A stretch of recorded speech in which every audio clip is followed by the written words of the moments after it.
Alright mga kabsat, nagbabalik yung maestro mga kabsat. Ito pag-usapan naman natin yung konting good news para sa mga DDS. Para hindi sila masyadong malungkot naman palagi. Ano ba yan maestro? Ano bang sinabi? O ito si John Vic mga kabsat, si DILG Secretary Remulla, o John Vic Remulla, merong sinasabi na to recognize the former President Duterte's victory in Davao mayoralty race. He will coordinate with the ICC to allow Duterte while under the custody of the Hague base court to take out in the presence of PH Council. O yun pala putragis, ang bait-bait naman ng gobyerno natin. Bibigyan pa ng chance para manumpa itong si Digong kahit nakakulong doon mga kabsat. But Secretary Remulla clarifies that a mayor must be physically present if PRRD is unable to meet the requirement. Remulla says that the vice mayor will sit as an acting mayor. Si Baste. Yung Mayor Baste magiging acting mayor. No? Siyempre, wala yung tatay niya, nakakulong. So, pakinggan natin sinasabi dito ni John Vic Mabsat. Siya ang dineklara ng COMELEC na mayor. Tapa. We recognize the victory of former President PRD. Siya ang dineklara ng COMELEC na mayor. Dinalaga siya, na-proclaim siya a day of elections. Overwhelming mandate. So, we recognize him as the mayor. Ang gagawin ko na lang ay magpapaalam ako sa international, ay sa ICC, kung pwede pumunta ang consul natin para makapag-oath siya. Kasi kailangan mag-oath siya to assume office. So, in his absence, the vice mayor will be there. Pero ang number one concern namin, makapag-oath siya as mayor. Kailangan at physically present ka. So, in his incapacity na hindi niya kayang magsilbi, ang vice mayor muna ang uupo doon. But we recognize former PRD as the duly elected mayor. Yon, diba? Good news na mga garapata, mga kabsat, no? So, susubukan ni Secretary or SILG Secretary na magkaroon ng chance para ma-proclaim itong si Digong na mayor, no? Mag-oath taking siya sa Netherlands, mga kabsat, OFW mayor. Diba? Di tuwang-tuwa yung mga garapata dyan. Sigurado, yes, bring him home. Yun lang. Yun lang, diba? Yun ang malabo. Pero susubukan, pero hindi pa sigurado, mga kabsat. No? So magkakaalaman tayo sa next na pangyayari dyan. So aalamin natin yan. Diba, Dictus Rex? Sayang, di pwede ang zoom sa karton. Agay ka.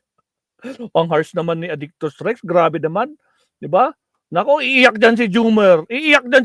Nag-subscribe pa man din. Diba? Iiyak sila. Diba? Magandang hapon, Ma'am Eva. Kamusta? Nag-iiyakan yung mga garapata. Pero ngayon, medyo natutuwa sila kasi magkakaroon na ng chance na magkaroon ng oath taking bilang mayor itong si Digong ng Davao. Subalit, yun lang, no? Hindi pa sigurado kung mangyayari. So, subukan pa lang ni DILG Secretary kung pwede, di ba? So, tingnan natin ang susunod na kabal. Baka bukas o kaya mamaya may bagong balita, di-update natin, di ba, Mabsat? So, yan. So, kahit pa paano, Mabsat, no? Medyo naibsan yung lungkot na mga garapata na grabe, paano kaya to? Di ba? Ngayon, gobyerno na ang tutulong para magkaroon ng chance, para maproklama at saka mabigyan ng chance na mag-oath taking bilang OFW mayor ng Davao City. Itong si Digong. Agoy. Di ba? Nakaka magsisiiyakan na naman sila dyan kapag, pag hindi nangyari yan. Pinaasa nyo na naman kami. Agoy. Naspak man ang sabi nila. Putragis. Maliban dyan, hindi pa rin nawawala. Pag-usapan naman natin itong si Digong, mga kabsat. Agoy, si Digong na pinagmamalaki ni Binoy. Pero syempre, bago yan, countdown ulit tayo, mga kabsat, kasi puputulin natin to. Okay, here we go.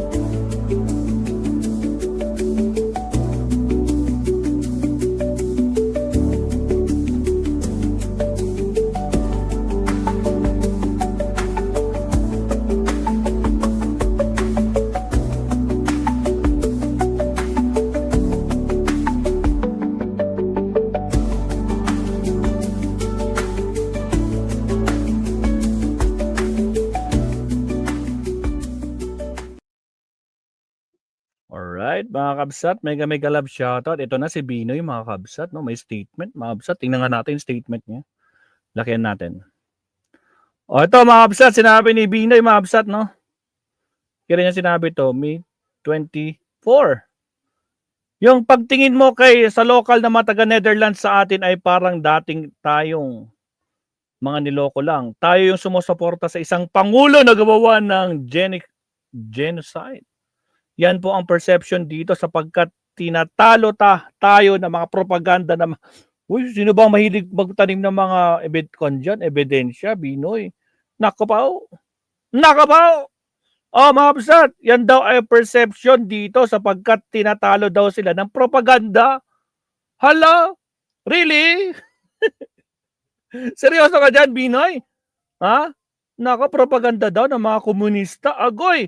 Dito sapagkat tinalo tayo ng propaganda. Sabi ni Binoy, mga kabsat. O, ipiniliwanag natin kung sino si Digong sapagkat ang alam na nila ay puro kasinungalingan. Agoy!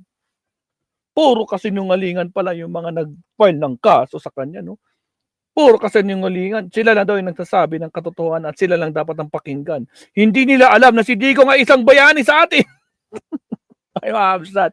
Press 1. Sa mga naniniwalang bayani si Digong, mabsat. Press 1. Press 2 sa hindi naniniwala.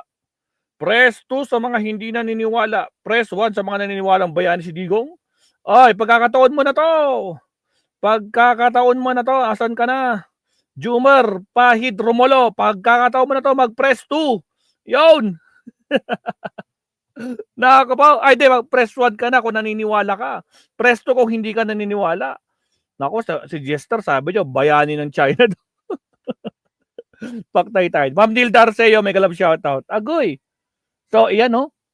Akalain mo, isang bayani pala itong si Digong ayon kay Robin Hood. Talaga lang naman, guys, no? Nakapaw! Oh, sinong naniniwala kay Robin Hood, mga kabsat? Agoy. Pagbigyan nyo na. Naku po, sasakit ang ulo nila dyan. Agoy, agoy, agoy! Digong, leron-leron sinta. Bakit may ganyan dito, leron-leron sinta? Grabe naman, ang sagwa naman nito. Ano sabi dito ni attorney?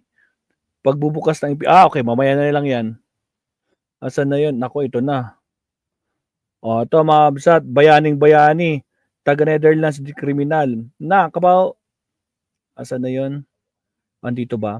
Okay, pakinggan natin, guys, si Attorney Recto, mabsat. May sinira ko dito eh.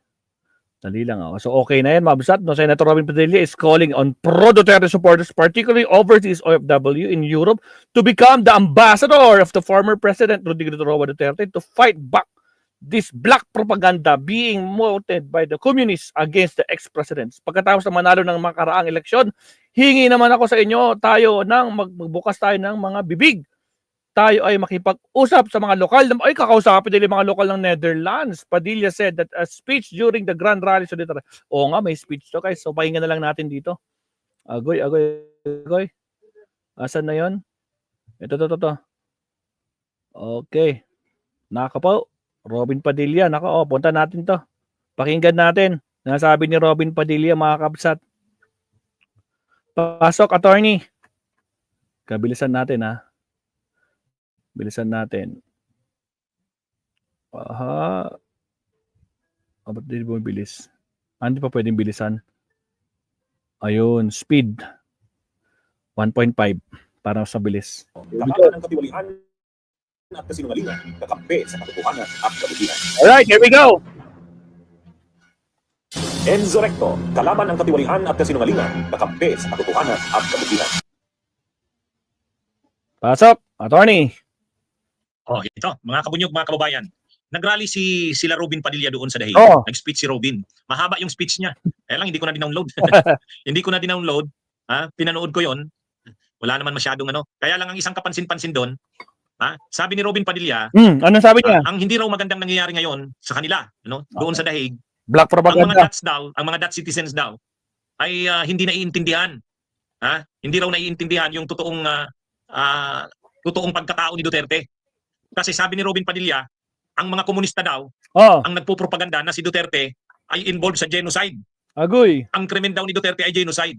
Kaya ang panawagan ni Duterte doon sa mga DDS na nandun sa the Netherlands at sa Europe, yung umattend sa rally, sabi niya sa mga nagtipon-tipon doon, maging mga ambassadors na kayo. Mga ambassadors, tagadala ng mensahe. Kumbinsihin nyo ang mga ang mga lokal na taga Netherlands.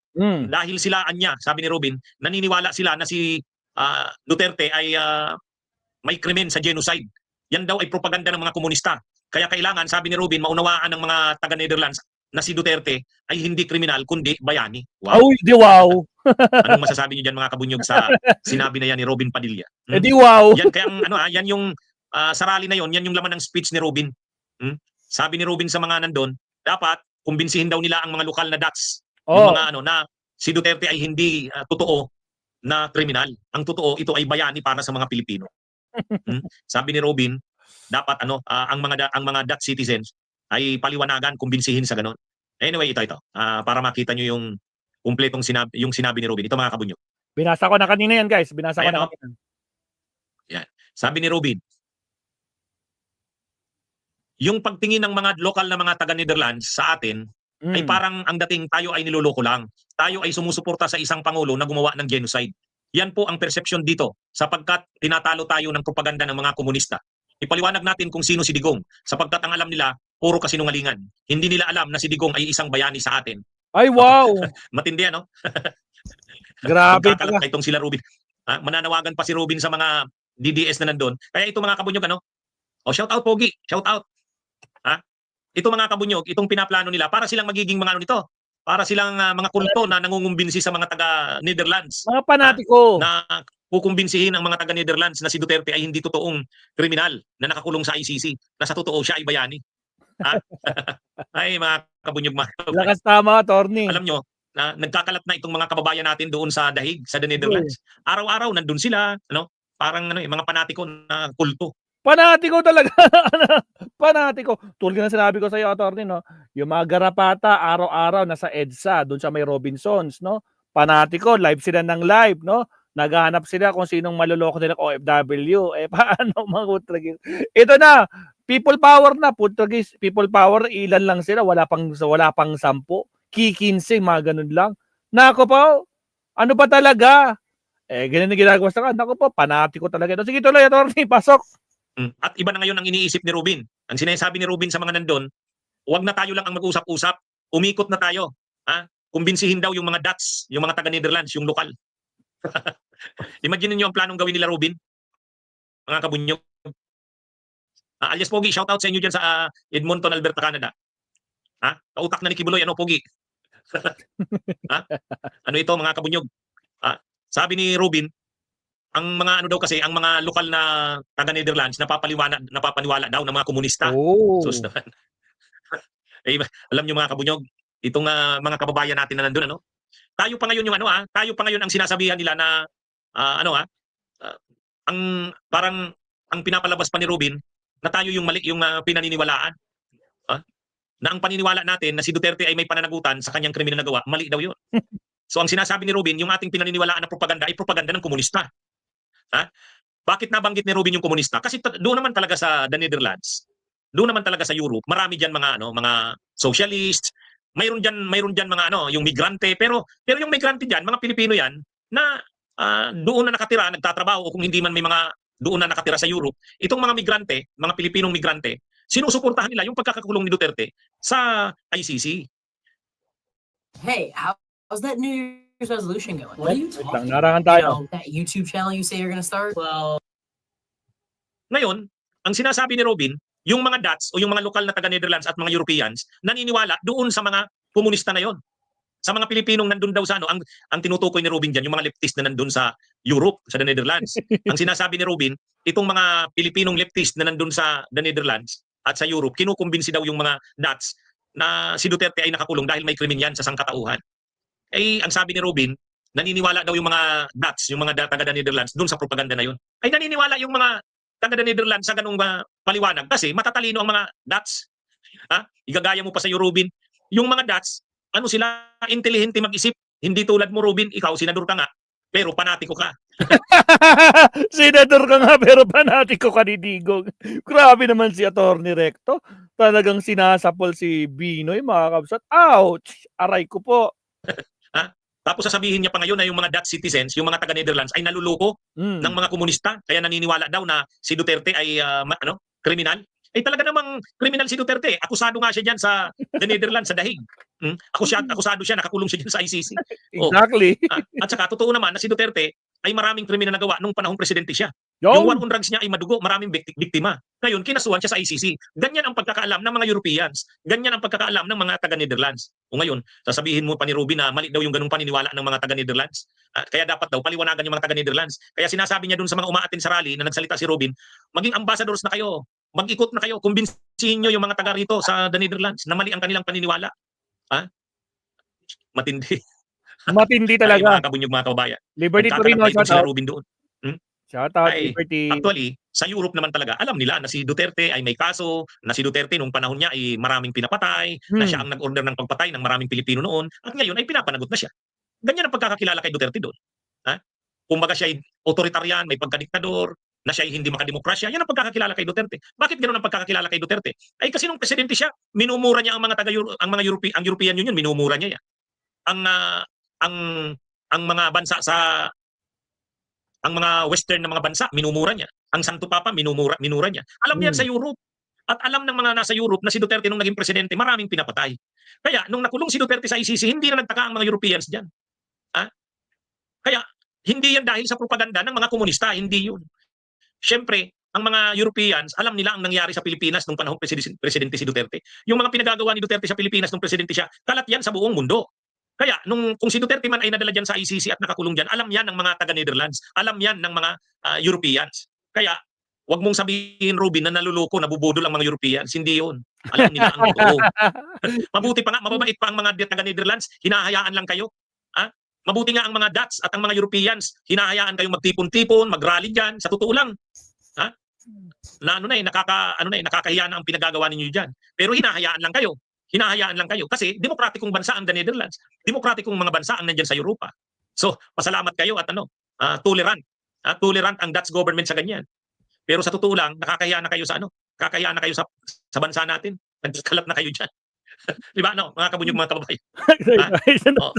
Kaya ito, mga kabunyog, ang sinasabi kasi ni Robin, tinatanggap kumbaga ni Robin na maraming mga taga-Netherlands, maraming mga Europeans ang naniniwala na si Duterte kaya nandun sa ICC dahil may krimen siyang nagawa. Ang ibig sabihin ni Robin, dapat mabago yan. Dapat daw mabago ang pananaw ng mga taga-Netherlands at na ang mga taga-Netherlands maunawaan nila na si Duterte hindi kriminal kundi bayani. Mali ang kanilang pagkakaintindi kay Duterte. Yung mga propaganda daw kontra kay Duterte sa mga komunista lang yon. Kaya ang sabi ni Robin sa mga DDS na nandun, nagrarally, maging ambassadors na kayo, ipaliwanag nyo na sa mga taga-Netherlands at sa mga taga-Europe na kung ano si Duterte. Na bayani siya sa Nahikayat pa. naman. Ay, mga kabunyog, mga kababayan, pumunta pa si Robin doon para magkalat ng kahihiyan. Anyway, so yan, mga kabunyog, ang reaksyon natin. Yan ang reaksyon natin. Magandang araw, mga kabunyog, mga kababayan. Mabuhay po tayo. Tragis, salamat, Attorney Recto. Grabe naman. Panati ko si Robin Hood, mga kabsat. Senador ka nga pero panati ko ka. Grabe, ang harsh naman ni Attorney Recto, mga kakabsat. Agoy, which is ko naman, mabsat. Kitang-kita naman sa ginagawa niya, di ba? O hinihikayat niya yung mga taga-Netherlands na mga Pilipino OFW dyan. O, ikalat nyo na bayani si Pangulo, no? Dating presidente. Naku po. Daming bangaw dyan sa may dahil, sabi naman ni Liberty Torino. Sayang ang pasahod sa iyo, Rawit Padilla. Pera at tax na taong bayan, inutil, sabi ni Ma'am Eva. Panatiko talaga yan, si Robin, kasi si Digong ang nagbigay ng parol niya noon, sabi ni Wesley Mateo, mga kabsat. Nako po.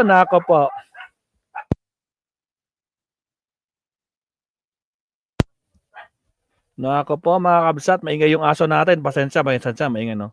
Huwag kayong maniwala kay Robin, sabi ni Erlita Beliza. Yun, nako po. Oy, shoutout, Ardon Zala, no? Late ka. Bakit nga eh? Okay lang. Shoutout sa'yo, kabsat. O, siya, mga kabsat. So, ano masasabi nyo? Nako po, bayani nga ba itong si Digong? Comment down below, mga kabsat. Gusto ko malaman ng mga reaction nyo dyan. Comment down below. Bayani nga ba si Digong? Ayon kay Rawin Padilla, bayani daw. Okay, ito na tayo sa pinaka-main topic natin. Dito si Vic Rodriguez. Okay, here we go. Pero bago yan, syempre, countdown ulit muna tayo, Mabsat. Here we go.